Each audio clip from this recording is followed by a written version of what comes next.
ஏசப்பா வந்தாரு, மகளே அழாத என்று சொல்லி அந்த 4 பேருமே தூக்கிட்டு தான் நிக்கிறாங்க. பாடையை தொட்டாரு, வாலிபனே எழுந்து என்ன பண்ணான், அப்படியே எழுந்து உட்காந்துட்டான். இந்த 4 பேரும் சுமந்துட்டு இருக்காங்கல்ல, திரும்பி பார்த்துட்டு டபான்னு கீழே அப்படியே இறக்கி வச்சிட்டாங்க.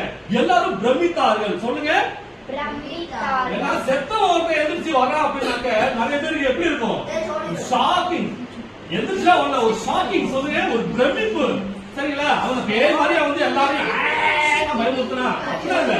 ஏசப்பா சொன்ன ஒரு வார்த்தையில வாலிபனே எழுந்துரு அப்படின்னு சொன்ன உடனே அவன் பத்து கிடந்த செத்து போன அப்படியே எந்திரிச்சு உட்காந்துட்டான். சரிங்களா? எல்லாரும் என்ன பண்ணாங்க? ஒரே பிரமிப்பு. எல்லாரும் ஏசப்பாவை புகழ்ந்தார்கள். சொல்லுங்க, கேட்குங்க. அப்ப எல்லாரும் எப்படி புகழ்ந்தாங்க? உண்மையான கடவுள் தேவன் மனுஷர்களை சந்திக்க வந்துட்டாரு அப்படின்னு சொல்லிட்டு ஏசப்பாவை மகிமைப்படுத்துறாங்க. இப்படிப்பட்ட அற்புதங்களை எல்லாம் யாரால மட்டும்தான் செய்ய முடியும்? ஏசப்பாவால மட்டும்தான் செய்ய முடியும். சரிங்களா? அப்போ அவருடைய பிள்ளைகளாகிய நாமளும் என்ன பண்ணலாம்? இப்படிப்பட்ட அற்புதங்களை எல்லாம் செய்யலாம். ஏன்னா ஏசப்பா காட்டின இறக்கம், அவர் காட்டின அன்பு, அவர் செய்த உதவிகள் எல்லாத்தையும் யாரும் செய்யலாம், நாமளும் செய்யலாம். ஏன்னா அவர் தான் நமக்கு மாதிரியெல்லாம் வச்சுட்டு போயிட்டார்ல. இப்ப நாமளும் என்ன பண்ணுவோம்? அவருடைய மாதிரியை நாமளும் பின்தொடரணும். சொல்லுங்க, நானும் பின்தொடருவேன் ஏசப்பாவுடைய அடிச்சுவடுகளை நானும் பின்தொடருவேன்.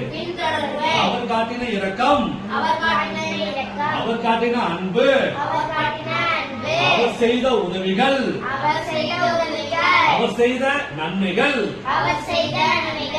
நானும் செய்வேன், எல்லோருக்கும் செய்வேன். இது என் மேல் விழுந்த கடமை.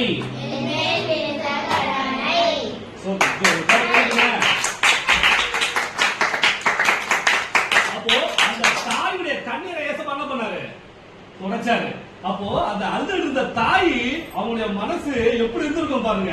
ஐயோ, இறந்து போன என் மகன் உயிரோட எழுந்துட்டான், இனிமேட்டு எனக்கு எந்த கவலையும் இல்ல, எந்த கஷ்டமும் இல்ல, எந்த துன்பமும் இல்ல, எந்த வேதனையும் இல்ல அப்படின்னு சொல்லிட்டு அந்த தாயாருக்கு எவ்வளவு பெரிய மகிழ்ச்சி, சந்தோஷம், உள்ளத்துல சமாதானம் உண்டாயிருக்கும்.